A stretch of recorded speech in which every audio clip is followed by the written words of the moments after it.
गेल्या काही वर्षांमध्ये भारताच्या आर्थिक विकासाची चर्चा होत असताना या विकासाची मापदंड म्हणून भले मोठे पूल, विस्तीर्ण महामार्ग याच गोष्टी वापरल्या जात आहेत की काय अशी शंका येत आहे.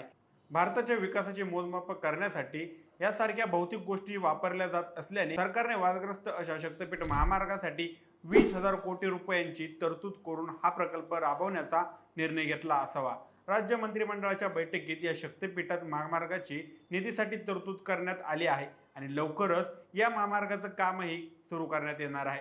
खरं तर लोकसभा निवडणुकीच्या कालावधीमध्ये या महामार्गाला मोठ्या प्रमाणात विरोध झाल्याने हा निर्णय प्रलंबित ठेवण्यात आला होता. विधानसभा निवडणुकीच्या कालावधीमध्येही कोल्हापूर भागातील शेतकरी बांधवांनी तीव्र आंदोलन केल्याने भूसंपादनाचे काम आणि इतर गोष्टी थांबवण्यात आल्या होत्या. हा संपूर्ण व्हिडिओ पाहण्यासाठी दैनिक राज्य लोकतंत्रच्या YouTube चॅनलला लगेच सबस्क्राईब करा. व्हिडिओ कसा वाटला खाली कमेंट बॉक्समध्ये आम्हाला नक्की कळवा. धन्यवाद.